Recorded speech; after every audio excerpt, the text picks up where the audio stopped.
Ahí está. Bueno, bienvenidos a todos a esta última clase de Catamarca. Bienvenidos, bueno, a los que viajamos y al resto bueno, ahora van a tener la misma experiencia que nosotros tuvimos en parte en San Fernando, porque bueno, tenemos a Miriam Andreo, que bueno, es compañera nuestra de todo el taller, pero que tuvo la generosidad y amabilidad en San Fernando de hacernos la guiada por San Fernando, y a Leandro Túa, profesor de historia, investigador, que nos dio una charla también a la noche en el hotel, también súper generoso, y ambos han querido acceder hoy también a compartir con el resto del grupo que no había podido viajar lo que nos compartieron allá, de su provincia, su historia, bueno, desde lo que ambos hacen en particular. Así que bueno, muchas gracias Miriam, muchas gracias Leandro. Lo que vamos a hacer, la dinámica, ahora les voy a poner una canción como hacemos siempre, ya está súper repetida, son los colores verdes de Catamarca que no vimos, porque pasamos por todas las partes secas, menos dos o tres que fueron a la cuesta del Portezuelo a ver un poco de verde. Pero bueno, vamos a empezar así con ese videíto y después le voy a dar la palabra a Miriam, que va a tener 30-35 minutos, que nos va a exponer sobre Carabati y la ciudad. Después va a venir Leandro, que nos va a hablar sobre su tema. Y al final vamos a hacer la ronda de preguntas. Entonces, escriban para que no se olviden las preguntas que quieren hacer en papelito. Entonces, después vamos a empezar con las preguntas a Miriam y a Leandro. ¿Alguna pregunta? Y antes de que después que termine, que la gente, que se escapen porque tienen que irse a otros lados, el jueves, esta es la última clase, entonces estamos felices de que hayan participado. Y el jueves que viene empezamos con Chaco y Formosa, esas provincias muy nuevitas, pero con un pasado milenario, ¿no? No es que nacieron en mediados del siglo XIX, de 20, perdón. Entonces, bueno, vamos a investigar un poco atrás de esas dos provincias, que ya es el último taller del año, octubre y noviembre. Mira la cara de decepción de Fina, dice, ¡ay, ya se termina! Ya se termina. Eh, Buenas tardes para todos. ¿Me escuchas bien o tengo que levantar más la voz? Perfecto, perfecto. ¿Está bien para todos? Buenas tardes para todos, a quienes he conocido personalmente en este viaje. Yo hice la primera parte con todos ustedes y la segunda parte, que es en el Valle de San Fernando, me tocó hacer de anfitrión en la medida de lo posible. Toda historia tiene una trama narrativa y más allá de que Inés ha abordado y en la clase anterior nos dejó a la altura de los gobernadores, sobre todo del gobernador Navarro, cuando haga referencia, ustedes recuerden que ya eso está trabajado por la profesora Inés y ha sido demasiado clara. Yo te he retomado en varias oportunidades para no volver a repetirme. Yo hice la recorrida con quienes vinieron en el viaje y voy a intentar hacer la recorrida en forma virtual. Esta recorrida tiene como trama el hecho de que nosotros trabajamos en el nivel superior, sobre todo en el Instituto de Estudios Superiores Estanislao Maldoni, una metodología en particular para la enseñanza de la historia en las escuelas medias con nuestros estudiantes del nivel superior, que tiene que ver enseñar historia local con patrimonio. Y es así como abordamos en el 2021 por primera vez, porque la segunda vez fue en el 2023, el tema de Carabati. Tomamos a sus 200 años de nacimiento, tomamos la parte de lo que implican las construcciones edilicias, porque lo abordamos primeramente desde el campo de la física y desde el campo de la matemática. Y luego tomamos a historia porque los edificios encarnan una trama, una narrativa que era necesaria. En ese caso, la narrativa se construye a partir de dos fuentes en particular que tienen que ver con quién es su tataranieta, para una entrevista hacia ella y luego el estudio sobre los textos escritos por ella en relación a Carabati. Y de ahí reconstruimos, y yo voy a iniciar contándoles, Sí, no, no, está. sí, contándoles de dónde viene, porque no es oriundo de nuestra nación, no es un arquitecto formado en nuestra nación, sino que proviene de Italia. ¿Puedes pasar a la primera, Inés? Bien, el lugar de nacimiento de Carabati es Cantello, en Italia. Ella nos ha dado versiones porque ella ha estudiado en el propio lugar, ha vivido en Milán y se ha trasladado hasta el lugar de nacimiento de su tatarabuelo. Este lugar tiene dos denominaciones en un periodo histórico eh, bastante acotado, que tiene que ver con el hecho de que no es la Italia que nosotros conocemos actualmente, sino que luego de la caída de Bonaparte tiene esa escisión y está en principados y está desmembrada, y la parte en la cual él habita pertenece o está tomada por Austria. Y bueno, y ellos tienen un nombre inicial que es Caxone, y luego ellos solicitan que se llame Cantello, ¿sí? Y estas son las imágenes que más o menos he conseguido como para que ustedes puedan ver cuál es el lugar de nacimiento de él. El 18 de julio de 1821, por eso se hicieron 200 años al momento que nosotros comenzamos a trabajar en el 2021 con las obras de Caravaggio. ¿Puedes pasar? Ahí voy. Bien, los estudios de Caravaggio. A ver, espera, que hay alguien que está con el micrófono. Ahí está. Hola Lili, te silencio, así no se acopla. Ahí está. Vamos. Luis Carabati aprende arquitectura en la jornada. Ahí está. Sí, sí, sí, ¿Sí? vos seguís nomás, yo voy silenciando. Sí, se abren los micrófonos y comenzás a escuchar el eco.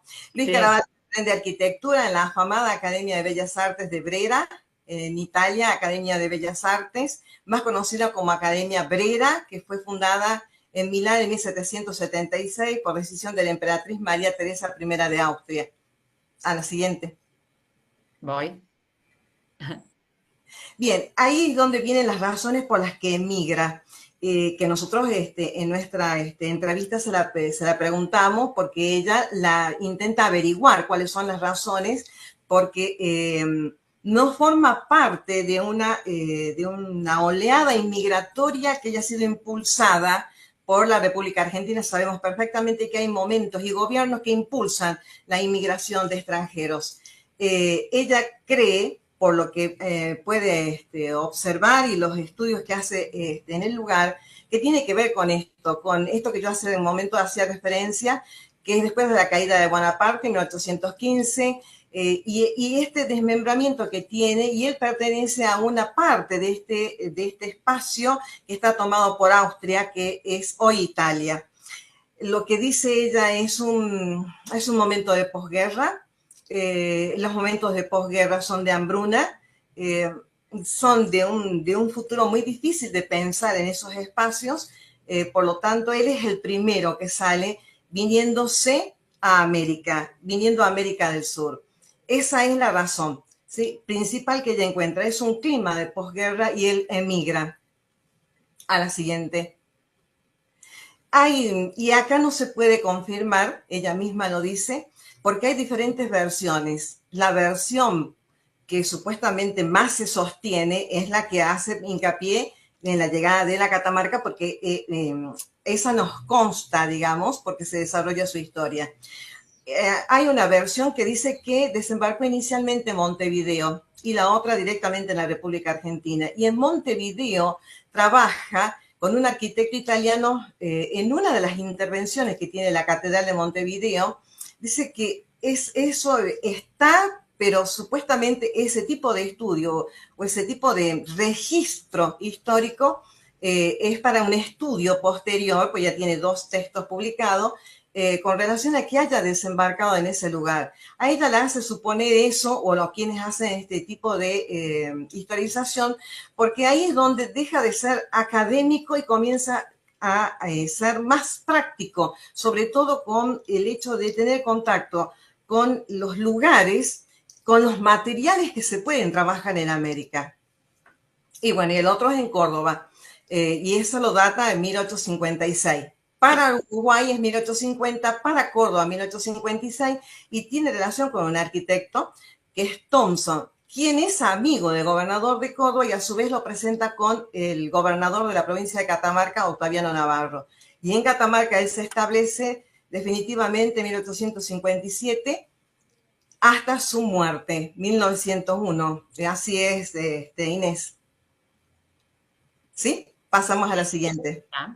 Bien, cuando se entrevista con el gobernador de la provincia de Catamarca, viene por una obra inicialmente. En el 2021, cuando nosotros hacemos este trabajo, sí hacemos hincapié en esta primera obra, posterior a hacer hincapié en dos obras que están frente a la plaza principal, que es la 25 de mayo en este momento, que es la iglesia catedral y en la casa de gobierno. Porque hace un momento les dije, nos habíamos ingresado por lo que tiene que ver matemática y física. En el año 23 sí vamos directamente a lo que implica la Plaza de la Alameda para generar este itinerario que ustedes vivieron, y vamos más allá aún todavía, porque hay una cuestión que comienza a ser de peso cuando ingresa química y a la par de física y de matemática, que tiene que ver de dónde salieron los materiales con los que se construyeron durante 40 años todos los edificios que se pueden observar en la ciudad capital, en el vecino Valle Viejo y en el vecino Capayán, que hay dos iglesias más. Y en lo que es la extensión de la capital, la Chacarita, que ahí es donde comienza todo el recorrido de Torres y Campana. Y nosotros nos vamos mucho más allá aún todavía, que tiene que ver donde hay una exploración inicial conjuntamente con quienes están trabajando el edificio que es del convento de San Francisco. Porque ahí está la cantera de donde sale la piedra laja, está de donde está más o menos desde donde hacen el desvío del río El Tala, que es el que va a alimentar este lago artificial, que es lo que él primero hace, que es el Paseo General Navarro, del cual hoy no tiene ni siquiera punto de comparación con lo que era, por las sucesivas intervenciones que hicieron desaparecer ese lago artificial. Y vamos a la cantera, de dónde sale la piedra laja y dónde sale la cal, en particular porque es con lo que se forma con otros áridos, y entre ellos la arena, para formar el estuco con el que se revisten las obras que trabajan y con las que vos vas pegando la piedra inicialmente y luego lo que tiene que ver el ladrillo cocido, que esa es la otra cosa que tiene como ingreso, como una novedad para lo que son las construcciones en Catamarca, porque las construcciones en Catamarca son españolas, de techos bajos, y tiene que ver con el adobe, ¿sí? Y no con una construcción firme como la que él presenta en sus obras. Esta primera intervención comienza en 1856 con la excavación. Tiene ayuda, mucha ayuda de los pobladores, porque obviamente Catamarca está en el Valle Central, en su fundación en el Valle Central, rodeada de casas quintas, ¿sí? Y necesitan el agua para el riego y el agua potable. Es la primera intervención que él tiene, recibe aportes de parte de los pobladores, ayudan a construirla, ayudan en la canalización del río El Tala para que llegue el agua a este lugar, y luego se convertirá en un centro cultural, porque ahí es donde se dan, en el templete o kiosco, se dan las retretas, que ustedes lo pueden observar en la imagen. Esa es una imagen histórica de lo que era esta laguna artificial. Se termina en 1859 y se canaliza hacia abajo, ¿sí? Sobre todo sobre la calle San Martín, que nosotros hicimos el recorrido, no tanto por la República, porque eso es un lugar que no tenía como entrada. Ese es uno de los bordes altos que tiene la laguna. Además tiene una pasarela por donde caminan, por donde se da la vida social y la gente se encuentra, porque es un centro de encuentro, de paseos, de escuchar la música que la banda propicia. Es la primera obra y es la obra fundante, porque necesita agua la ciudad, la incipiente ciudad que se está gestando, para el riego y para el agua potable, porque luego tiene intervenciones en la Plaza 25 de Mayo y deja de ser una plaza seca, lo que se denomina plaza seca o plaza de armas, donde está emplazada. Y hace canalizaciones que tiene que ver con las casas quinta y hace canalizaciones para la precipitación y generar agua potable. También tiene arboleda. Hay una especie que hace ingresar porque más allá de el hecho de generar obras como esta, también trabaja sobre el paisaje y sobre el paisaje generando lo que se denominan cortinas que cortan los vientos. Bueno, quienes han venido a Catamarca saben de los vientos. Cuando nos ha tomado en el interior, entonces toma, hay parte que ya está porque es propio y es autóctono, el hecho de hablar de bosques cercanos a la provincia, a la ciudad capital, que tenía de quebracho y de otras especies autóctonas. Él hace ingresar una en particular que también aparece en lo que es el otro lugar donde se los coloca para la cortina de viento, que es en el sector norte. Y de esa manera comienza esta incipiente, si queremos darle una denominación, parquización de lo que implica este paseo. Bien, la siguiente. Este es el aspecto que tiene aéreo actualmente. No está más la laguna, es un paseo con una intervención bastante pronunciada con relación a que tiene demasiada presencia de lo que es el concreto, de lo que son las veredas, tiene espacios verdes, conserva algunos de los árboles de ese momento, no tanto como pensar que tienen 200 años o que tienen 100 años, pero están, y que esa especie es el eucaliptus, sobre todo por la limpieza del aire, porque hay un pensamiento, o está en la presencia de él, el hecho de que nosotros permanecemos bastante tiempo durante el año con un polvillo ambiental. Ese que se asentó anoche con 2 o 3 gotas que han caído, pero era necesario la limpieza del aire porque estábamos altamente contaminados por la erosión, ¿sí? Y teníamos los vientos que se ven, que vimos en Fiambalao, que se pueden observar en lo que es Tinogasta, que son los vientos que ingresan por la cordillera, que es el viento sonda, y él trae la tierra. Muchas de las imágenes históricas que tiene la plaza o que tiene la casa de gobierno o la iglesia, se ve el panorama con ese empañamiento del paisaje con esta contaminación que tenemos, la cual sigue aún todavía. La siguiente. Bien, lo que sí hice una reseña como para que pensemos en cuál es el estilo en el que él se forma en su academia. Ese estilo nace en Francia, va a Italia. En Italia tiene determinadas características, o sea, se combina. Esa escuela de arquitectura es la neoclásica, que es con la que todos los edificios han sido diseñados y construidos, y que se caracterizan por volver a retomar lo clásico en lo que tiene que ver con las estructuras griegas y con las estructuras romanas. Tienen determinadas características, sobre todo es la sobriedad, ¿sí? No olvidemos que ustedes lo han visto en forma presencial, ya vamos a mirar las imágenes que no le hacen justicia, son palacios monumentales, es decir, a la vista lo que busca es impactar a aquel que las observe y las mire. No olvidemos de las que no tenía más de 9 cuadras la urbanización de la ciudad de Catamarca. Además, no teníamos edificios que impidan que se puedan observar desde la distancia.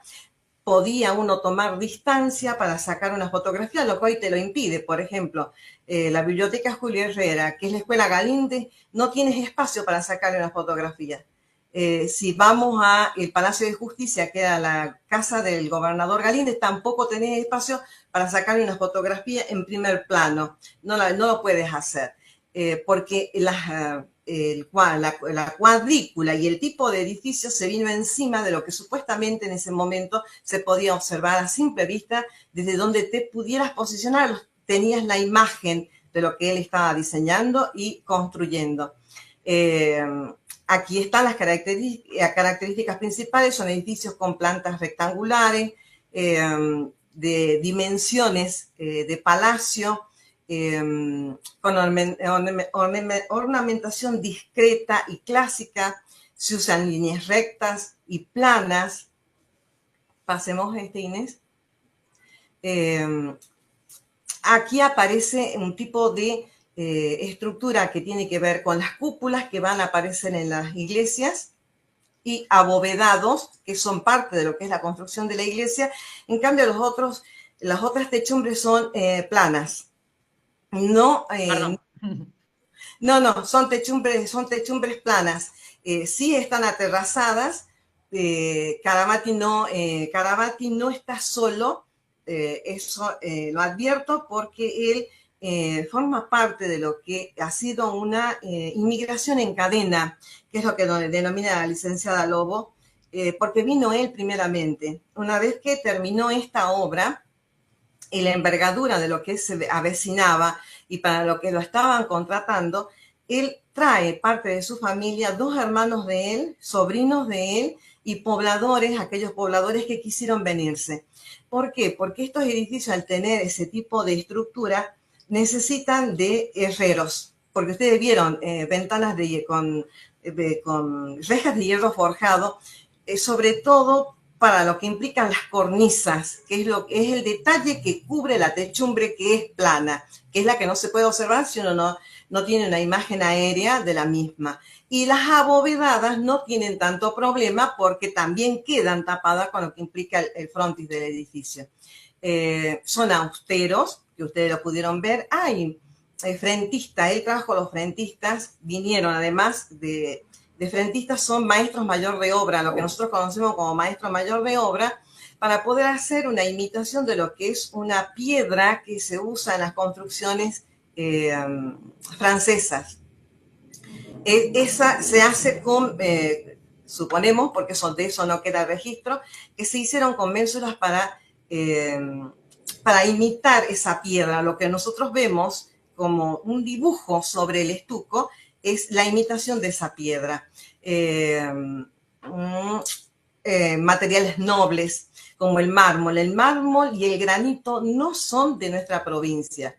Esos vinieron porque es mármol de Carrara el que se trajo y es granito. Ese sí ingresa desde nuestro país, o sea, de los lugares donde existían. Y tienen específicamente la estructura es funcional y todo aquello que parece ornamental forma parte de lo que es la estructura funcional. Por ejemplo, las columnas. Las columnas son de estilo dórico, jónico y corintio. La catedral es el ejemplo de la columna corintia sin estrías, es decir, plana, abajo sin la estría, sí en su acabado está presente el estilo y uno lo puede determinar. Con quienes caminamos ese día yo les hice mirar, lo tiene la Biblioteca Julio Herrera y la catedral las tiene en Corintio y la casa del gobernador las tiene en la que termina como una especie de carnero, ¿sí? Que uno las puede ver, pero no está ellas en una estructura de funcionalidad, sino que le ha dado el aspecto para que sirva de ornamento, es decir, son sobrios. Esas corintias terminan en hojas de acanto, que eso es lo que supuestamente sobresalen. El resto, y sobre todo para lo que implican los edificios escolares, que es el Colegio Nacional, que es el colegio de lo que es la Escuela Normal Armstrong, tiene columnas simples. Tampoco no muestran en su estructura las estrías. Y su terminación sí es mucho más simple y sobria. Lo que sí hay una diferencia entre los que son los edificios que están destinados al uso público y de lo que son los edificios o las construcciones que él lleva a cabo que son de uso personal, privado, con relación a su estructura. Cuando miramos la casa del gobernador de Navarro, podemos observar que tiene patios. Y esos patios son tres patios. En el caso de ella, en el caso del Colegio Nacional son dos, y en el caso de la normal son dos, inicialmente. El tercer patio es posterior, eso es una construcción muy contemporánea. Porque tiene la idea del estilo de diseño toscano. Y ahí ingresa esto que nosotros hablamos de lo italianizante, más allá de lo neoclásico. ¿Sí? No lo podemos observar en la catedral porque es totalmente cerrada, sí en la casa de gobierno porque también lo repite, sí en lo que son las casas de uso privado. Casas de uso privado del gobernador Navarro, casa de uso privado de Galíndez, casa de uso privado de él mismo, porque a la llegada a Catamarca, él 2 años más tarde ya está casado con Vitaliana Bustamante y comienza a crear su propia familia, a generar su propia familia. La siguiente. Bien, aquí está la casa de Octaviano Navarro, que está frente a la plaza principal y en el costado del ala oeste, ¿sí? Tenemos la catedral y la casa de gobierno frente a la casa del gobernador. Aquí está, ustedes pueden observar lo que les decía hace un momento, porque él necesita otras personas que trabajan con él, más allá de lo que implica la construcción, porque llevan perfectamente todo lo que tiene que ver con las aberturas y todo lo que tiene que ver con las rejas que son sobre la cornisa y sobre lo que son los volados que se trabajan para dar espacio a un balcón y necesitan de ese tipo de estructura metálica, de hierro forjado, que se hacen en Catamarca con Juan Porta, quien es el que lo acompaña. Bien, esta obra arquitectónica yo las he organizado como están en el tiempo. Vinimos desde la Alameda, bajás por la calle San Martín. Bueno, antes tenemos una estructura que temporalmente es posterior, que es el Colegio del Carmen. La que le sigue es la escuela, inicialmente la Escuela Galíndez, que luego se convierte en la Biblioteca Julio Herrera. Sobre la misma calle tenemos San Martín, la casa de Octaviano. Sobre la calle Sarmiento, que corta la San Martín de norte a sur, está el Colegio Nacional, y encontramos sobre el lado oeste también la catedral y la casa de gobierno. Corriendo de este a oeste, sobre la calle República, está la casa del gobernador Galíndez. Pasando la plaza hacia la parte este, está la casa inicial que Caravati tiene con Vitalina. ¿Nos pasamos? Bien, aquí está. Esta es la que le continúa en tiempo, porque temporalmente aquí entra la historia de la Virgen del Valle. Esta es la última casa que tiene, la última construcción que se hace, que es la catedral. Ella tiene inicialmente otros arquitectos. Tiene a Teneville y a Belloca. Teneville tiene un accidente en la construcción de la catedral y 2 años después recién es tomado o firma contrato, que eso es lo que sostiene lo que nosotros hemos consultado para comenzar la construcción. No comienza desde cero, porque ya había incipientemente parte de la construcción. Inicialmente estaban lo que son las naves laterales, porque en la nave central está ubicada los restos de la iglesia, de la tercera iglesia que tiene la Virgen, ¿sí? Entonces están construidas las torres laterales y después se construirá la totalidad de la misma. Aquí vemos la participación de Guillermo Caravati y él, obviamente, entre 1859 y 1869.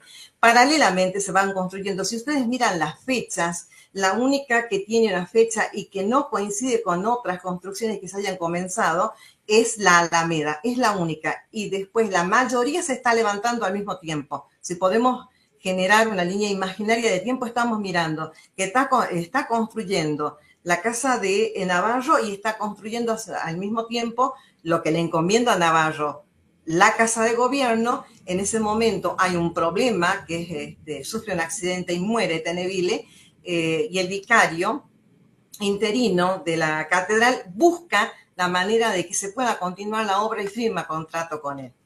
¿Pasamos? Bien, esta es la casa de gobierno. Cuando nosotros hicimos en su momento, en la segunda instancia de este proyecto, una sala de arte, hemos trabajado bosquejos, porque lo que no se encuentra de él, no hay registro, son de los bosquejos y los debe haber tenido como arquitecto, porque antes de que la obra exista, existió. Y los planos, solamente hay un plano que dice, que se piensa que es el plano original, es la escuela normal. Ella lo conserva al plano original de lo que es un plano de planta, no esto que ustedes están mirando.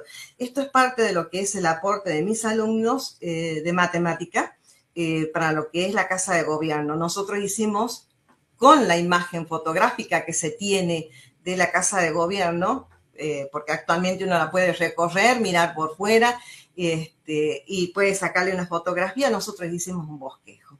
Es decir, esto debe haber sido el aspecto que tenía en su momento, idealmente antes de que él la terminara. Pensemos que fue hecha en varios tramos, ¿está? Porque es una obra monumental, son obras gigantescas.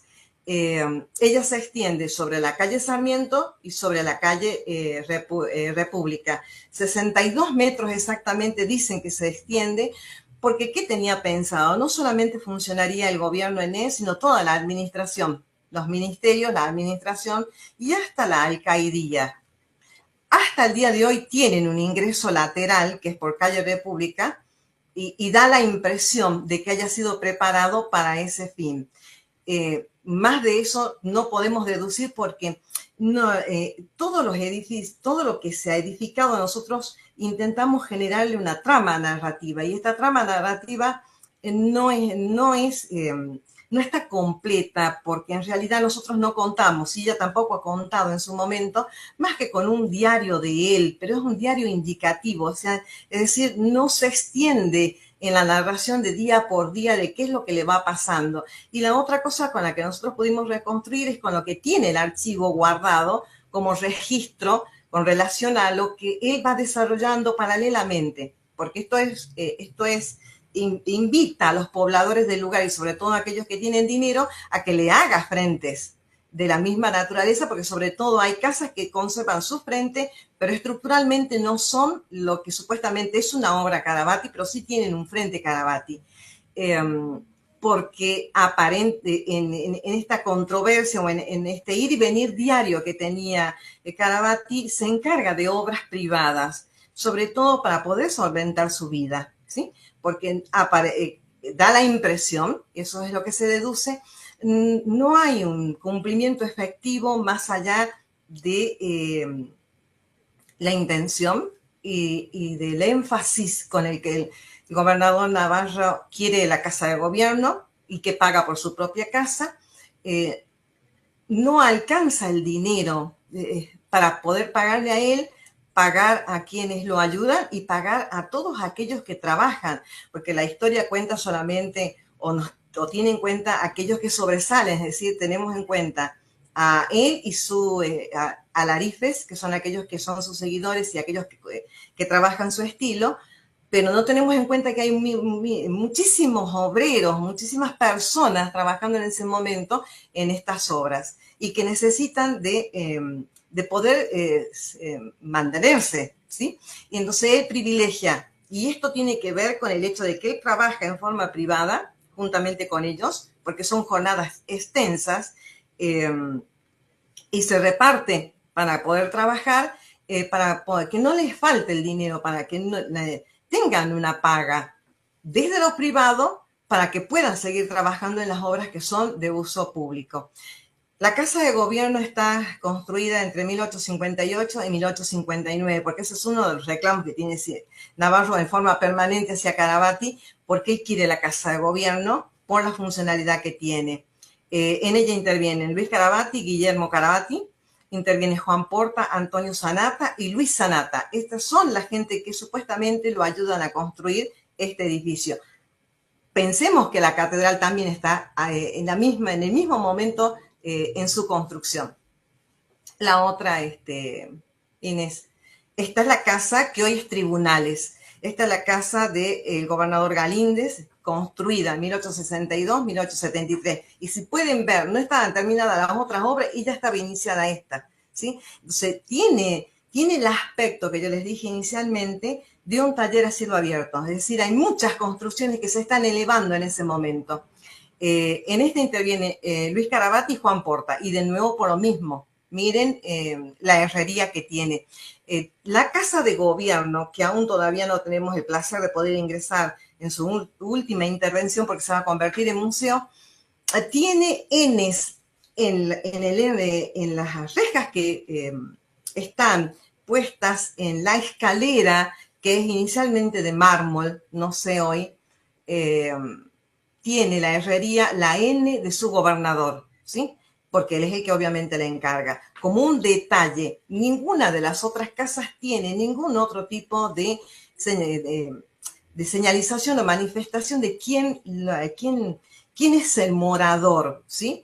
Porque normalmente o las casas españolas o las casas tienen en sus zaguanes, en sus entradas o en sus frentes la indicación de lo que son las familias que lo albergan.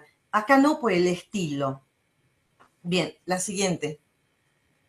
Esta es también por la calle San Martín. Yo les dije que nosotros tenemos, por historia, yo didácticamente las puse así, pero si nosotros hacemos el recorrido, ya hubiéramos pasado por el frente de esta construcción, viniendo por la calle San Martín. Antes tenemos el Colegio del Carmen. Esta es la que le sigue.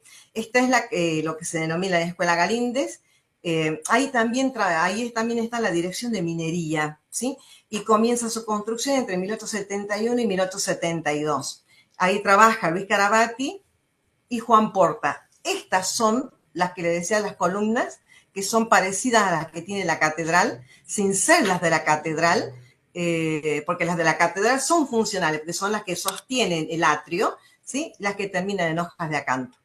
Miren, ¿ves? Entonces, le ha dado todo el frente y la idea de ese frente en relación a lo que iba a ser y para lo que iba a estar destinada.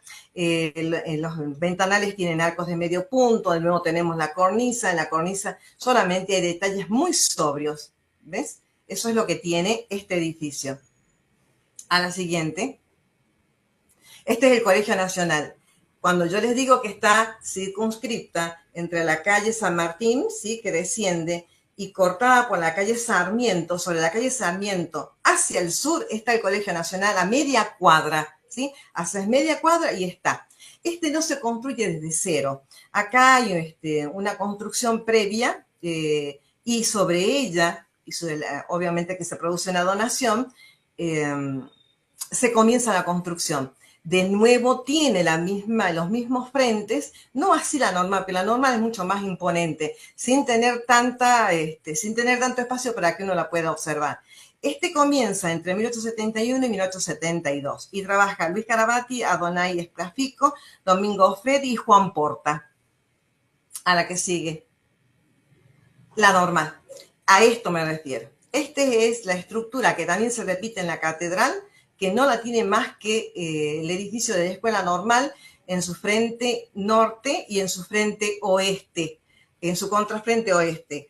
La tienen porque están diseñadas como si fueran un templo del saber, porque además representan una etapa, una época de nuestro país donde se da un impulso a la educación, porque hay un proyecto político que impulsa la educación, que es el proyecto de Sarmiento, y que trae maestras extranjeras, y a nuestro país vienen las maestras traídas por Sarmiento. La primera escuela es la de Paraná, y por el telegrama que aún conserva la Escuela Normal como patrimonio, es la segunda abierta en el país, y a ella le corresponde la venida de la maestra Clara J. Armstrong. Escuela que viene para formar las maestras, que nosotros en nuestro recorrido yo les mostré la Escuela Normal, aquí en lo que es el espacio de San Fernando, y la Escuela Normal de San Isidro, que es la que forma a los maestros normales regionales, donde ahí también van varones. En esta no, solo son mujeres. y obviamente tiene toda la impronta, porque aquellos que le encargan y que comienzan a trabajar, que volvemos de nuevo a esa unión político-arquitectónica, le piden cuáles son las características que tiene que tener, ¿sí? Y él les da esa impronta. Pues se lo puede observar en el frente, se lo puede observar en el interior. Hay una sala en la que uno da clase. Yo permanecí muchos años al servicio de esta institución. La sala de música. La sala de música es con techo abovedado. Y obviamente la sonoridad de la voz de uno es completamente distinta. Hoy ya no se la utiliza tanto para lo que implica la enseñanza de la música, o sea, para que trabaje un coro o trabaje la profesora de música, sino que son aulas. Y esa aula tiene techo abovedado y tiene la parte de la iluminación, la linterna de iluminación natural. Todos los patios están diseñados con salas que dan a ese patio, a un patio cubierto y a un patio completamente al aire libre, que es lo que caracteriza y lo que te dice que es un estilo, esa combinación de lo neoclásico con este estilo toscano, porque son esos espacios abiertos. Ella comienza su construcción en 1875 y finaliza en 1878. Y en él trabaja Luis Carabati y Juan Porta. Nos vamos a la siguiente. La Casa Carabati. Esta casa la hace inicialmente para él, no la llega a habitar, y el Estado la toma, y la toma para que sea la sede del registro civil. En este momento existe como el Museo de la Ciudad, Casa Carabati. Ha dejado de ser el registro civil, ¿está? Y el momento de construcción de ella es 1875. No tenemos exactitud de cuándo la termina porque es obra privada. Al ser obra privada de él, es decir, no hay un registro. De las otras sí, porque hay inauguración, de esta no, ¿sí? Entonces no la toman los periódicos que uno puede consultar como fuente y que diga cuándo fue inaugurada. En el caso de las otras, sí. Entonces, esta es la Casa Carabati, lo que fue el registro civil. Luis Carabati y Juan Porta. Esta es la iglesia de San Isidro. Cuando nosotros hacemos la salida para ir hasta Piedra Blanca, a la casa de Fray Mamerto Esquiú, hicimos un recorrido, ¿se recuerdan? Pasamos por el santuario de San Roque, que históricamente, que como construcción está posterior, pero ella, cuando comienza el circuito de torres y campanas, está primero. Y ella está segunda después de la ermita. Esto está frente a la plaza de San Isidro. Si dijimos que en el momento anterior, cuando hablamos de la catedral, que tiene dos arquitectos y que hay un accidente de por medio, esta obra queda paralizada por mucho tiempo porque aquí muere su sobrino, Moisés Brusa Carabati. También en relación a la construcción y a lo que implica levantar en altura, porque el andamiaje para construir en altura era lo más peligroso que tenían, sobre todo porque luego volvemos a lo mismo, con relación a la altura, a las técnicas para la construcción y a todo lo que rodea como vientos que puede haber tenido, que puede haber generado algún tipo de inestabilidad.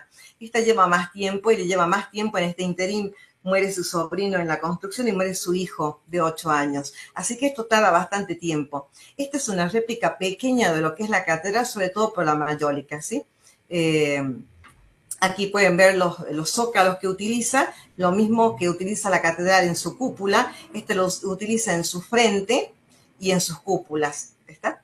1875-1880. Bien, sí, pásala. Aquí, esta es primera, cuando nosotros comenzamos el recorrido, ella es primera, con relación al espacio físico, no en el tiempo. Esta se construye en 1875-1880, Luis Carabati, porque ya queda sin quien lo ayudaba, que muere en la otra construcción. Bien, pasamos. Este es San Juan Bautista, 1881-1888, y trabaja Luis Carabati, Adonais Plafico, Domingo Freddi y Juan Porta. Y de nuevo miremos la monumentalidad. Este es el primer hospital que tiene la provincia de Catamarca, es San Juan Bautista. Su casa histórica hoy alberga carreras de arte para música, pintura, escultura, y sobre todo en este frontis está Evea. Evea, que yo les decía que su última directora, ahora debe tener otra, es la tataranieta. La propia familia de él termina siendo la directora de la escuela Evea. Bien, nos vamos a la siguiente. Cementerio. Este es el frente del cementerio que se construye en 1880 y trabaja Luis Carabati y Adonai Sprafico. Y esto es lo que lleva a pensar, esta frase que en algún momento se puede escuchar, o esta expresión que se puede decir, que todo catamarqueño nacía en un edificio Carabati, se registraba en un edificio Carabati por el registro civil, se casaba en un edificio Carabati que es la catedral, y era enterrado en el cementerio municipal que lleva el nombre de Fray Mamerto Esquiú, ¿sí?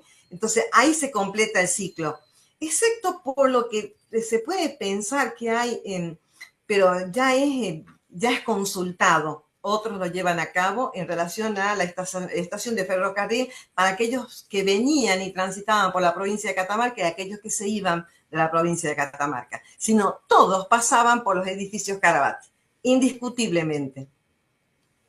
A otra, el seminario. El seminario está entre 1878 y 1891. Cuando pasamos por la normal, el siguiente edificio que yo les dije que se ve desde lejos es el seminario. Trabaja Luis Carabati, Juan Porta y Pedro Calderari. Al siguiente, el Colegio del Carmen. De acuerdo a su posición, a su ubicación, ella está por la calle San Martín antes de que vayamos a la Julio Herrera, pero en el tiempo es posterior y trabaja Luis Carabati y Adonai Sprafico. La que sigue, el convento de San Francisco. Ahí es Luis Giorgi y Sprafico, pero siempre está siendo consultado Carabati, ¿sí? No figura tal cual como que es constructor o que haya diseñado, pero sí está en continuo comunicación con ese grupo con el que él está trabajando, lo consultan por las estructuras que se están levantando y que obviamente tiene este tipo de estilo. La que sigue, esta es la estación, ¿sí? Que es Ofredi, 1885-1890. Ya está ahí cerca de los 77, 70 años Carabati. Ya no está en la obra, a eso me refiero, pero tiene consultas permanentes con relación a lo que implica la construcción de la estructura, y volvemos a mirar este tipo de construcción y encontramos los conceptos que tiene el neoclasicismo para trabajar con estructura de edificio. La que sigue. Esta es en Capayán. Se construye entre 1890 y 1897 Luis Carabati y Pedro Campasi. Y ahí hay versiones con relación a quiénes son los que lo llevan. Esta es la única. La catedral tiene cruz latina y esta tiene cruz griega, ¿sí? Y esta es la que es en pequeño, ¿sí? Una réplica de la iglesia que tiene San Pedro, porque queda maravillado uno de los sacerdotes que va a Roma y quiere que en ese lugar se construya algo que se parezca a esta monumentalidad que él ha conocido. De esa monumentalidad es esta iglesia, ¿sí? Acá también tiene los azulejos, ¿sí? Bien. Miriam, Sí. vamos en tiempo para que podamos tener tiempo también para Leandro y hacer las preguntas. Sí, seguro. Mira, ¿Ya cuánto me queda? y te queda 2 minutos. La otra, el otro edificio que hemos entrado en mucho detalle, porque nos hemos acercado a él, es la catedral, que es la obra que reúne la mayor cantidad de detalles con relación al estilo y con relación a lo que implica la monumentalidad. Ella es de cañón corrido, tiene 3 naves, la nave central de cañón corrido y 2 naves laterales donde están las capillas, que está destinado a cada una de las santos, o devociones que tiene la Iglesia Católica, que ha decidido la Iglesia de Catamarca generarles una capilla, como por ejemplo San Juan Bautista, como por ejemplo Fray Mamerto Esquiú. Obviamente es mucho más extenso. Acá, a ver, la primera, en esta, aquí está, estos lienzos, porque no son, sobre bastidores se pintaron, los pinta Orlandi, sobre todo por el dibujo y de lo que se le pide. Este, que es el primero, que lo que impide que uno lo pueda fotografiar, sobre todo cuando estuvimos en el lugar, porque tiene la saliente donde está puesto el órgano, el instrumento de viento, que es el órgano. Ella narra en imágenes el encuentro de la Virgen. La Virgen en la gruta, aquí está, donde los nativos del lugar le rinden devoción, ¿sí? Este señor es el que le pide a uno de sus encomendados, porque él es el que tiene la encomienda, es el que vive en San Isidro, que le diga dónde está y se la lleva a su casa. Y este es el traslado. Esto lo que narra en imágenes, el traslado de la Virgen del Valle a la casa, ¿sí? De Salazar, ¿está? Y él la pone en su casa. Obviamente le genera una urna y la pone en su casa. Eso es lo que narra esta imagen que ustedes pueden observar. Esta es la que recurrí. Yo la tengo sacada, obviamente está iluminada. En el momento que nosotros estuvimos no estaba iluminada la parte de la bóveda, pero a riesgo de estar a la altura de la cornisa para poder hacerla, para que pudiéramos, porque ella fue portada de lo que fue el evento final del otro proyecto donde se trabaja exclusivamente lo que tiene que ver con la historicidad de la Virgen del Valle y el hecho de que está unida a la obra de Carabati en la última construcción, que es la que la alberga hasta el día de hoy. ¿Qué hice? Perdón, hice desastres. ¿Por qué? Ah, no, ahí está. No, porque estoy ahí. Me fui No, Ahí está, ahí está. Me había ido del PowerPoint, ahora estamos.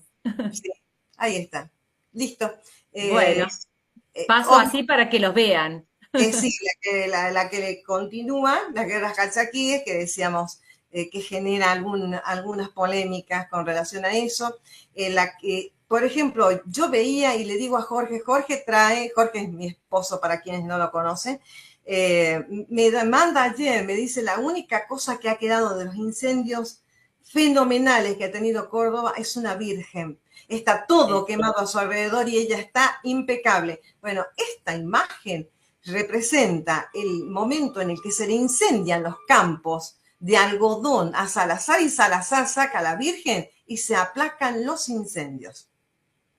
Y me digo, sí, no, nosotros tenemos, tenemos referencia a eso, es decir, hay experiencia con relación a esa situación. En la otra creo que tiene, a ver, fíjate, acá está, ves de nuevo. La guerra calchaquí. Dice que se presenta, recordemos que la Virgen del Valle no lleva inicialmente ese nombre, es posterior. Es una imagen vestida en blanco y celeste, que es la Inmaculada Concepción. No sabe de dónde aparece. En realidad aparece en el campo de batalla y se apacigua esta situación belicosa, digamos, insurgente que tenía el nativo del lugar. Y ella queda reflejada en eso. No es que alguien la lleva, ella aparece. La que sigue, acá está. Y acá hay otra cuestión con respecto a las plagas de los gusanos y de las langostas. Y ahí tenés otra vez esto con relación a el hecho de lo sobrenatural y que desaparece, pero no es porque fuera puesta en el lugar, sino que tiene una aparición, ¿sí? Aquí viene el fenómeno sobrenatural. Ella aparece sobre los campos que están siendo diezmados por la langosta y los gusanos y desaparece completamente esa plaga. ¿Tenemos una más? Acá. Esto es lo que recuerda, también está sobre la bóveda, es el nicho abierto, saltando a la cerradura, no sé qué, de los peregrinos, hay una historia con relación a la gente que viene de Santiago del Estero y expresa su devoción con relación a la Virgen y queda plasmado en este lienzo. Esto está en la cruz, cuando aparece la cruz latina hacia la parte norte. Incluso del lado derecho es la representación cuando los indios reconocen a la imagen y ven a la soberana señora y se aparece en las batallas calchaquíes. ¿Sí? Eso es lo que representa. La otra, del otro lado, el crucero, porque ahí es a la parte central. Multitudes, y acá hay una representación de lo que es la adoración de la Virgen y la relación que hay con el resto del mundo, de lo cultural y de lo científico. Y ahí aparece, si uno la puede acercar, puede ver, detrás está la catedral y como en un balcón, y hay debajo de ellos multitudes de personas que van por la adoración de la Virgen, y uno puede ver diferentes personalidades representadas. Y dice que son personalidades de la teología, son peregrinos humildes, son autoridades espirituales, son autoridades temporales. Está representada la ciencia, las artes. Y en realidad uno la puede ver, si la amplía en detalle, puede mirar eso. Esa unión esto es para que no pensemos que el mundo de lo espiritual está escindido de lo que es el mundo terrenal. Y ese mundo terrenal está representado en la unión de lo espiritual y lo terrenal en este lienzo. Bueno, esta es la cúpula, ¿sí? Y lo que nosotros podemos ver en ella es la asunción a los cielos de la Virgen María. ¿Quieres que lleguemos hasta ahí? Bueno, y ahora viene cada una de las capillas aquí en esta Bien, lista. entonces ya le damos de baja, sí. Perdón, Miriam, pero si no, bueno, No. nos queda poco tiempo. Bueno, lo que vamos a hacer ahora, bueno, vamos a hacer una cosa. Vamos a dar 3 minutitos porque tengo que bajar el, el PowerPoint de Leandro. Vamos a tomar 3 minutos, 4 de descanso y vamos a empezar con Leandro. Son las 19:40, bueno, 45, cosa que podamos distender los pies. Y a las 45 retomamos y le toca. Gracias, Miriam, gracias. Aplauso. Buenísimo, buenísimo. Después viene la ronda de preguntas. Así que, bueno, bienvenidos a los que fueron entrando. A las 45 nos vemos otra vez, ya Leandro.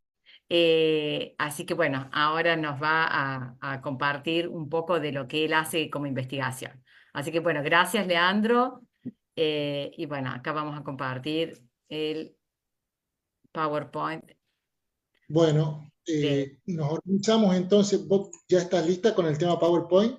Ahora, en un segundo, 2, 3, espérame. Dale, dale, tranquila, tranquila. Vamos a hacer... En primer lugar, quiero felicitar a Miriam. La verdad que excelente la exposición, magistral. Ayer justamente hablé con Marcia Lobo y, bueno, estuvimos en el archivo juntos y la verdad que impecable la exposición de Miriam. Valorable. Después me gustaría encontrarme con ella para hablar de algunas cuestiones. Bueno, Leandro, ya estamos. Ahí tengo el PowerPoint. Buenas tardes para todas. ¿Me escuchan bien? Sí.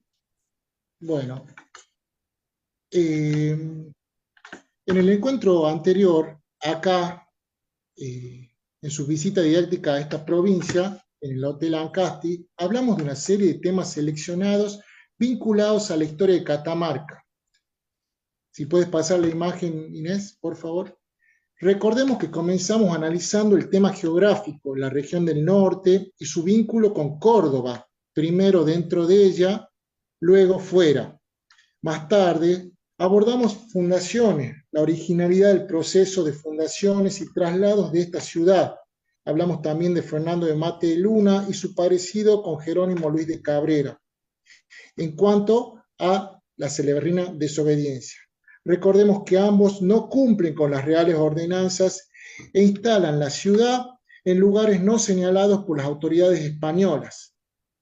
La diferencia estaba en la consecuencia de cada uno. A Cabrera lo terminan decapitando. También se expuso la cuestión de Nuestra Señora de la Limpia y Pura Concepción, la Virgen del Valle. Ab urbe conditia, o sea, desde la fundación de la ciudad, la imagen y su devoción estuvieron presentes en la historia de Catamarca, tanto en lo material como lo inmaterial, desde el determinismo fundacional hasta cuestiones vinculadas al turismo religioso, obviamente sin obviar las procesiones, los promesantes y demás festividades y rituales insertos en nuestra memoria colectiva. A posteriori, tratamos a Fray Mamerto Esquiú, ese santo patriota, con su vida determinada por complicaciones y siempre cumpliendo con sus deberes educativos, religiosos y patriotas. Finalmente, comentamos el trabajo entre la historia y la estadística, la muerte como objeto de estudio, de Lorena Mendoza y quien les habla. Las fuentes analizadas eran las actas de defunción, el método interdisciplinario cualitativo-cuantitativo y haciendo hincapié en José Cubas como sujeto histórico destacado en esta última etapa de invasiones rosistas de este territorio. Hoy, ya de manera virtual, comentaré un trabajo del que soy coautor también junto al historiador riojano y genealogista Franco Frogel, vinculado a un proceso importante de nuestra historia catamarqueña. El mismo se titula Actas de defunción, una fuente para la reconstrucción histórica durante la autonomía 1816-1826. Si puedes pasar, Inés, te agradecería. Sí. Gracias. Se encuentra publicado en el número 14 de la revista científica Historia para Todos. Recomiendo la lectura de dicha revista. Contiene artículos rigurosos e interesantes. Es de Tucumán. Tiene muchos trabajos vinculados con Córdoba. En términos generales, es un abordaje historiográfico, ya que constituye una especie de caja de herramientas para el estudio de las fuentes parroquiales. En cuanto a la heurística, hemos consultado fuentes parroquiales recopiladas del archivo de la Secretaría de la Catedral Basílica de Nuestra Señora del Valle, de Catamarca.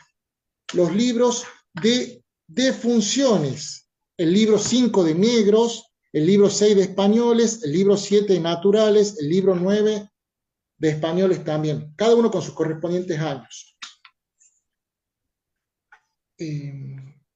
Si puedes... Ahí está el mapita, ahora está. ¿Paso? No. Perfecto. Sí, ahí en el mapa, si puedes. Ah, en el mapa, perfecto. Gracias.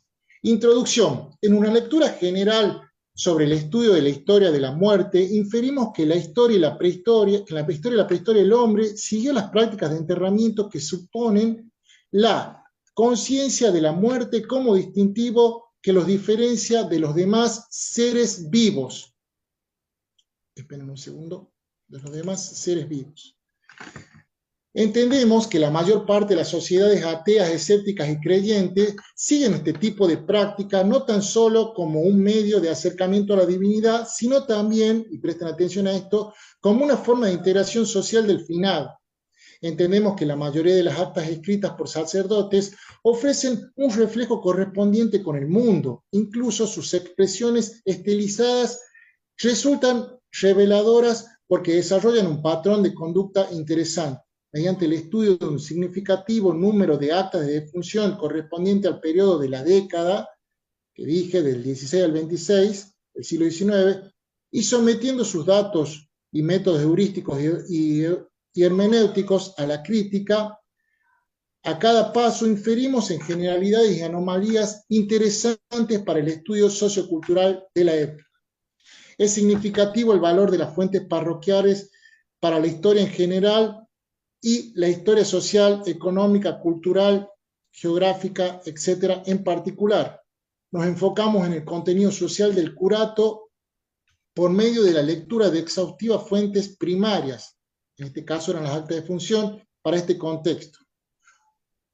Para nuestro estudio ubicamos el curato rectoral de Nuestra Señora del Valle como espacio de análisis, que está situado en el noroeste de las Provincias Unidas del Río de la Plata, formado por la actual ciudad capital de Catamarca, los actuales departamentos de Valle Viejo, Capayán, Fremantle y Paclín.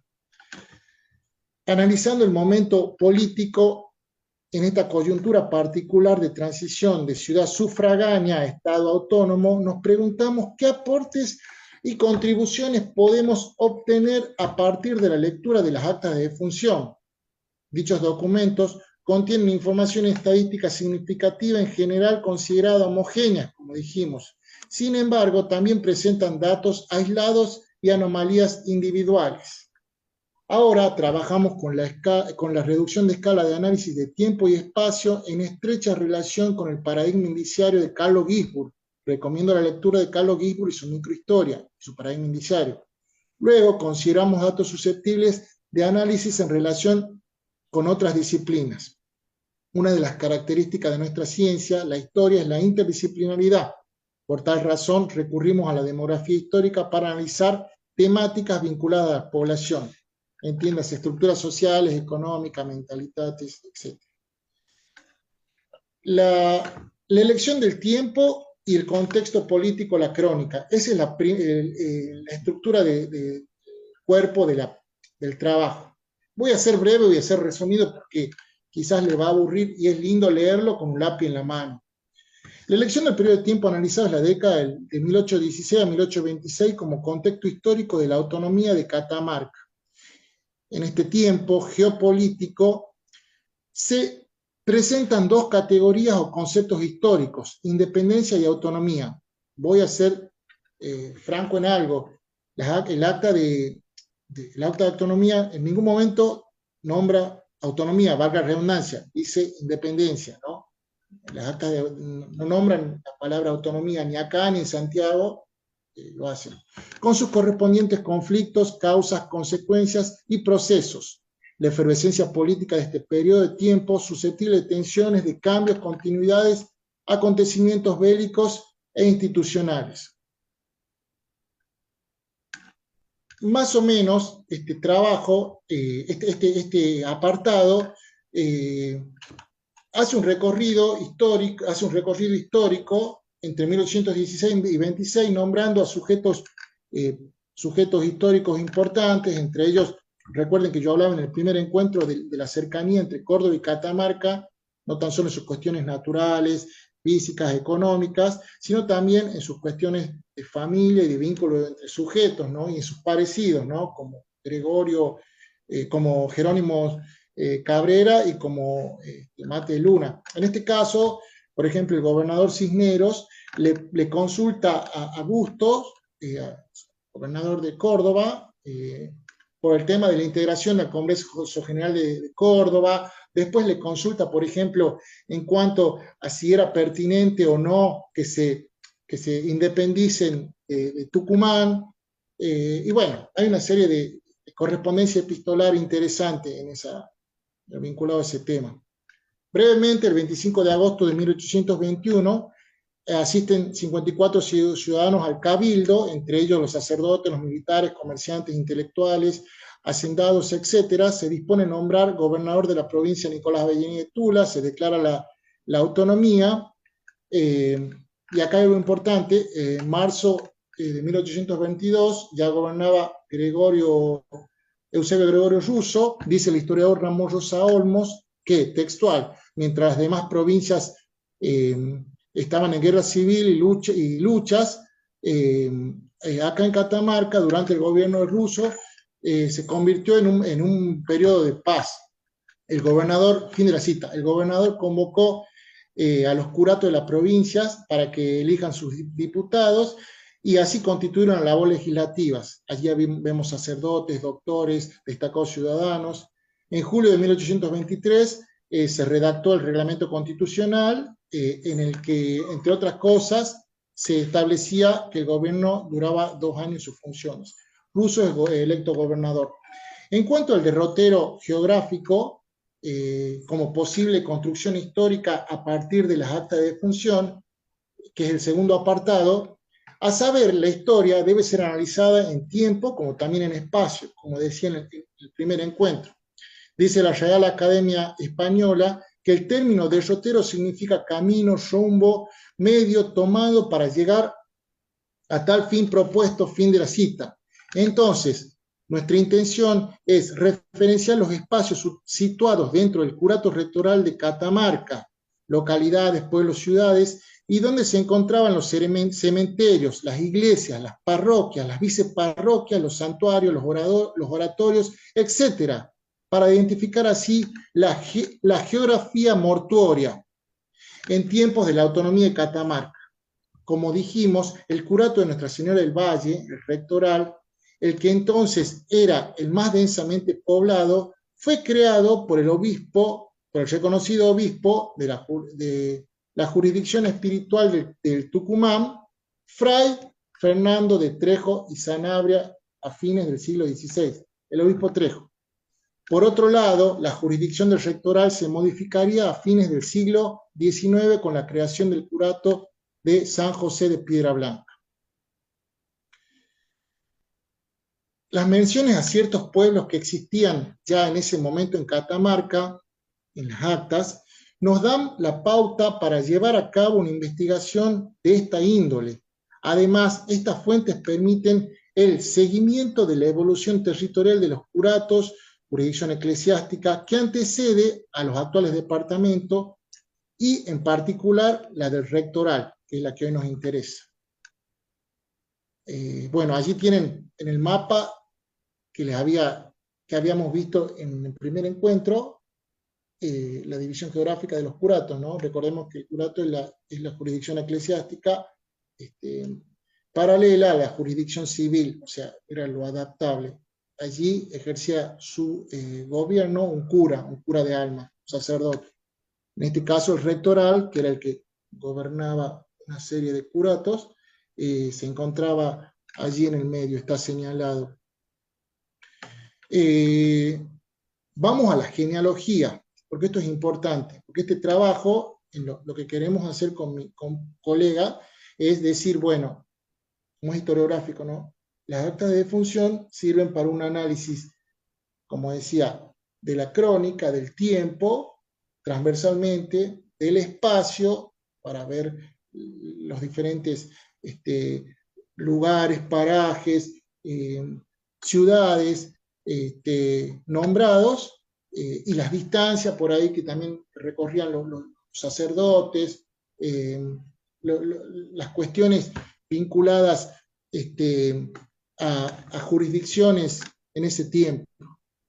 Y bueno, y también, por ejemplo, el tema de los nombres de los lugares, ¿no? Los cambios y continuidades. El aporte de las actas de defunción a la historia de la familia y a la genealogía. La genealogía, entendida como el estudio de los antepasados, hace significativos aportes a la comprensión de la historia. Así lo hace notar el historiador fallecido, César García Belsunce, cuando afirma que, textual, los aportes entre ambas disciplinas son recíprocos y me parece una empresa imposible de establecer cuál aporta más a la otra. En rigor, se trata de una avenida de doble mano en la circulación del saber y de la cita. Importantísimo César García Belsunce, a quien conozco y recuerdo muy bien. Entonces nos preguntamos de qué modo constituyen las actas de defunción al estudio de la genealogía. En principio debemos tener presente que la genealogía padeció mucho tiempo el verdadero desprestigio como ciencia y como técnica historiográfica, quizás por considerarse estos estudios menos alimentadores de las vanidades sociales, convirtiendo así a sus cultivadores en embaucadores y en simples merodeadores de la historia. Podríamos citar muchos de estos panégricos genealógicos, pero solo nombraremos ahora a uno de los más representativos, que deben conocerlo, Diego Matute y Peñafiel, quien en su segunda edad del mundo y origen de sus linajes, no dudó en convertir a su entonces mecenas Francisco Gómez de Sandoval y Rojas en el 121º nieto de Adán.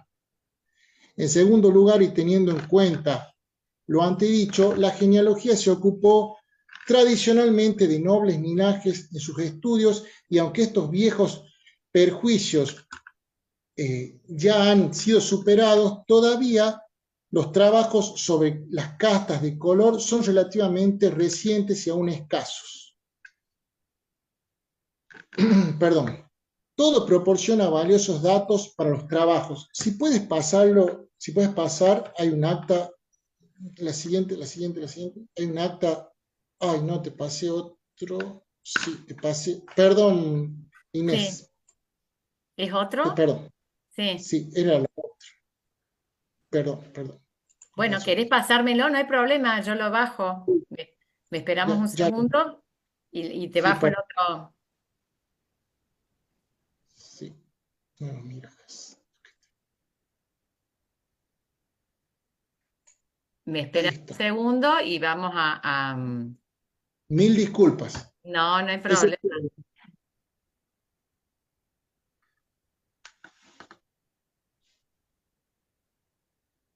¿Me los pasas por WhatsApp? sí, ya te lo envío. Ahí, espera. Esperemos un segundo y ya lo bajo así lo pasas. Total. Después queda grabada esto y los que se tengan que... A ver, ya, ahí está, ahí lo veo. Es un acta. Sí, Ya, espérame que ya lo bajo, ya lo estoy bajando.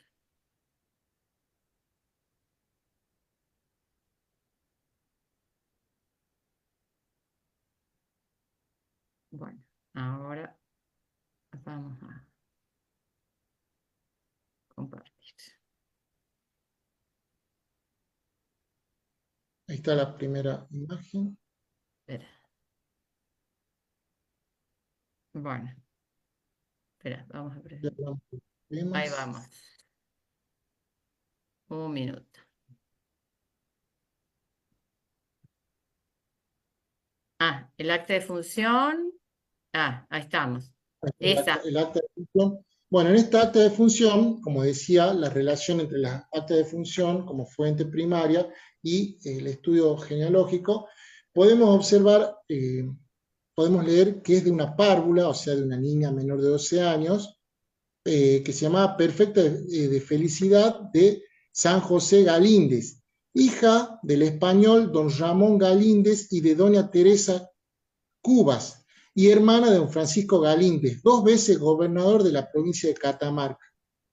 Y solo en ese año, o sea, encontramos una de las actas que encontramos vinculadas a la genealogía de gobernantes y de la élite, es esta, ¿no? Como decía yo, para establecer la relación y el vínculo que existía entre esta fuente primaria y otras estructuras dentro de la historia y disciplinas dentro de la historia. Acta de función y una posible reconstrucción del entramado social y económico catamarqueño. Si puedes pasar, Inés. Bueno, el conocimiento de la ceremonia de enterramiento nos permitió indagar sobre la procedencia social de los habitantes del momento y profundizar en la lectura de los distintos estratos sociales de la época. Como dice Robert Darnton, textual, el significado cultural de la muerte pudo haber variado mucho entre diferentes grupos sociales y entre ellos pudo haberse desarrollado con patrones distintos. Fin de la cita. Para el periodo estudiado de la década de 1816 a 1826, la población, según los libros de defunción, que allí tienen las carátulas, se encontraban divididos en estratos sociales generales, españoles, negros y naturales.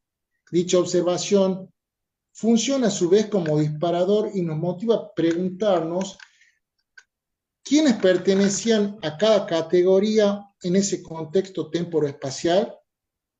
Observamos diferencias en los tipos de ceremonia de enterramiento e inferimos, según el análisis comparativo entre los diferentes estratos, que existían distintos costos, o precios, económicamente hablando, ya que los naturales y los negros en general eran susceptibles de un entierro menor rezado, mientras que los españoles los encontramos en una variedad de tipologías, entre ellos el mayor rezado, el mayor cantado, con posas, con capas de coro, sobre pelis, etc.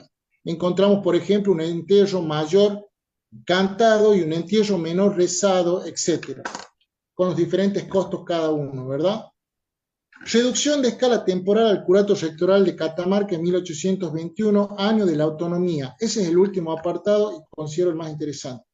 En cuanto al curato rectoral de Catamarca y la jurisdicción de la parroquia Nuestra Señora del Valle, hoy Catedral Basílica de Catamarca, analizamos dos libros que incluyen defunciones en el año de 1821, el libro 6 y el libro 7. La mayoría de los documentos contienen el nombre de la persona fallecida y algunos contienen una pequeña reseña al margen, por ejemplo, Párvulo, como les decía, que era un fallecido menor de 12 años, aunque no lo aclara, un huérfano, entre otras.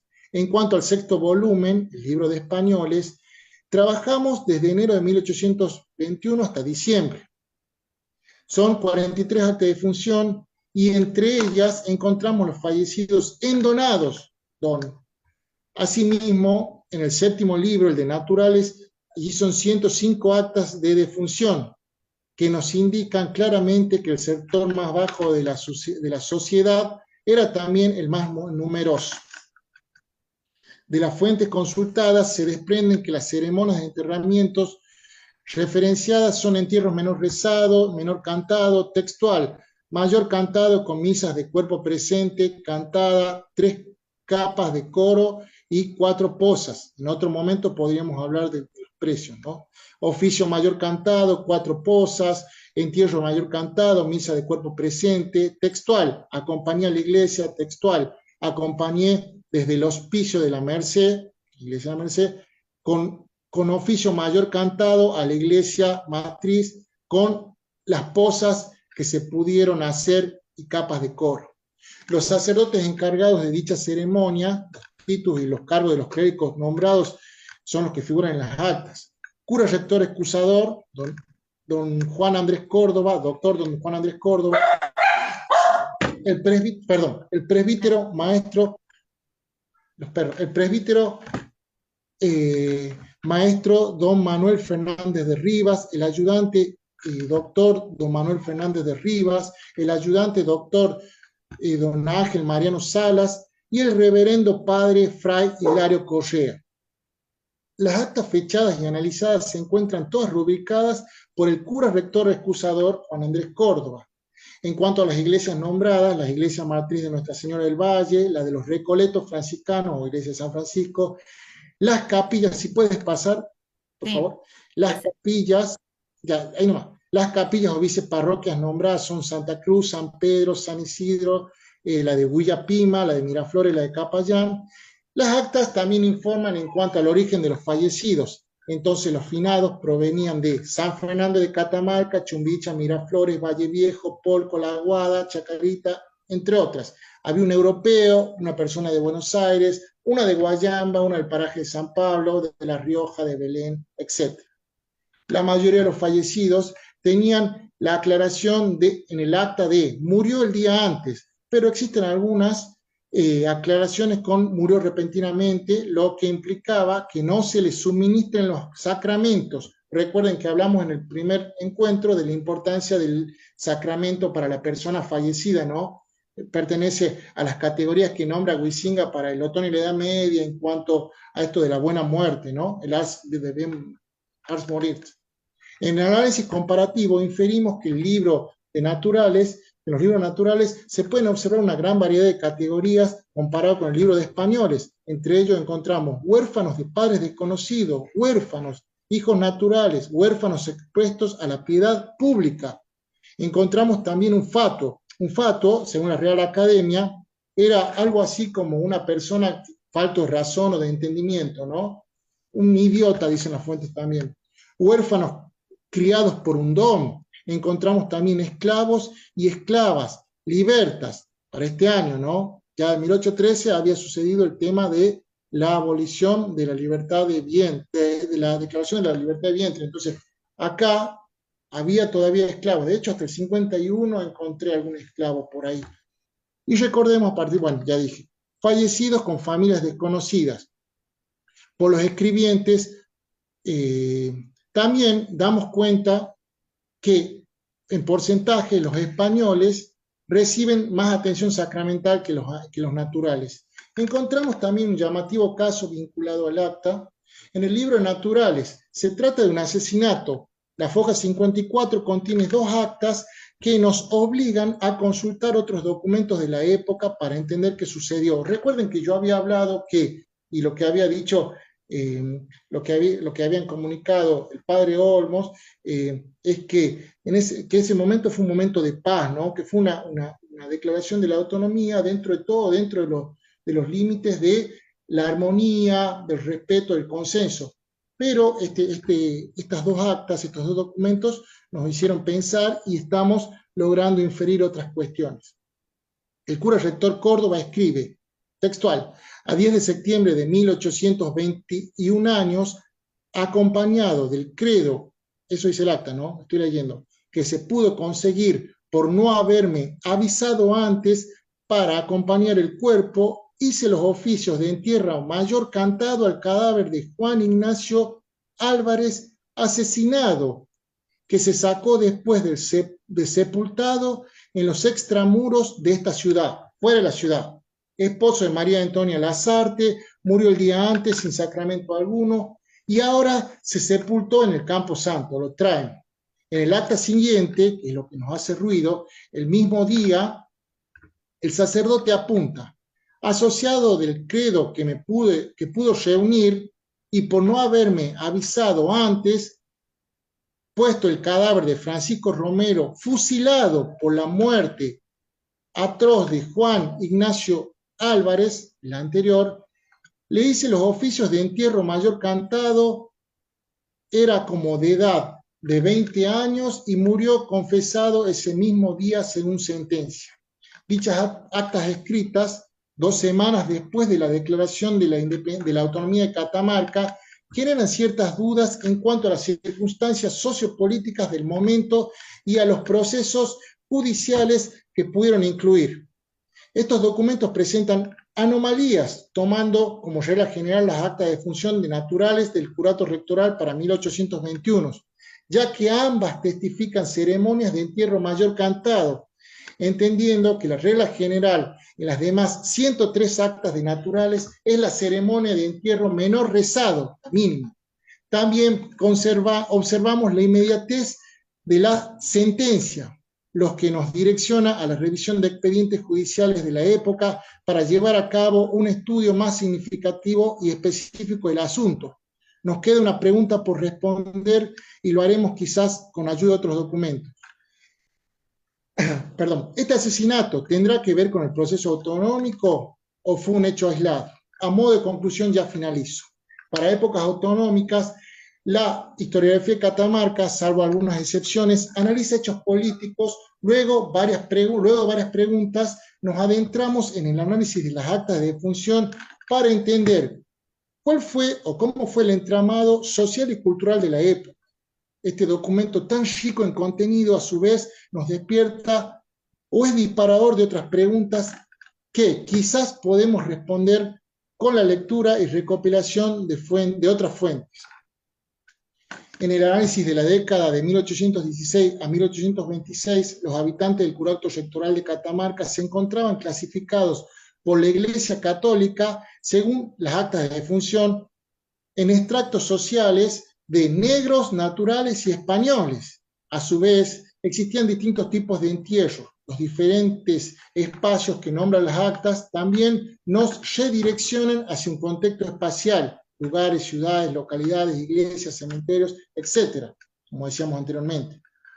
En la lectura detallada de los documentos dimos cuenta también de un abanico de criterios y perspectivas teórico-metodológicas desde las cuales podemos orientar distintos trabajos de investigación, analizando los documentos como fuente principal. Los enfoques son múltiples y hemos visualizado aquí algunos tales como el geográfico, el genealógico familiar, el socioeconómico, el estadístico e incluso el jurídico. Sin embargo, las aristas de la lectura de la fuente en cuestión exceden las que hemos mencionado. Por último, la bibliografía, para hacer, son varios los autores, pero más o menos, Philip Arias, Morinos Poco en Occidente, Armando Raúl Bazán, Historia de La Rioja, Armando Raúl Bazán, Historia y Genealogía, Félix Brizuela el Moral, Historia de las Mercedes en Catamarca, César García Belsunsen, Historia y Genealogía de la Familia, una experiencia personal, Mónica Girardi, Córdoba, Formación de la Familia Española en América, Cambios y Perspectivas en el caso de Córdoba, Carlos Guibur, Tentativa, otra cordobesa, Ana María Martínez Sánchez, y El Cuerpo y la Tierra en Córdoba y Tucumán, Costumbres Sepulcrales, finalmente Olmos, entre otros, Historia de Catamarca. Para finalizar, esa es la conclusión del trabajo. Perdón. Como epílogo de mi exposición, yo comencé haciendo, porque tenía que cerrar el ciclo de la exposición anterior. Quiero agradecer profundamente a todos los que escucharon mi exposición y la anterior. Espero que regresen pronto a Catamarca. Estoy a disposición por cualquier requerimiento. Cualquier requerimiento. Aconsejo otra visita didáctica y recorrido por otros espacios. Cementerio municipal, donde se encuentran una arquitectura de mausoleos interesantes, que ya nombró Miriam. Iglesia y convento de San Francisco. Museos de la ciudad, la Casa de la Cultura, también por otros espacios cercanos a San Fernando del Valle, montañosos y verdes, con ríos, como decía Inés en su introducción en cuanto a la bandera, con climas encantadores y microhistorias entretenidas. Recomiendo las juntas y recomiendo el rodeo. Otros un poco más alejados de la capital, como Santa María, Conquija, etc. Por último, agradezco a la licenciada Inés Achával Becú por el respeto y por el reconocimiento a mi trabajo y felicitarla por este proyecto hermoso. Considero como condición sine qua non este tipo de actividad dentro del proceso de aprendizaje. Ausubel, un autor especialista en este tema de educación, habla de aprendizaje significativo para referirse a esta relación entre sujeto y objeto y la construcción del conocimiento, nada más. Bueno, pueden abrir micrófonos para que Leandro y Miriam sientan los aplausos.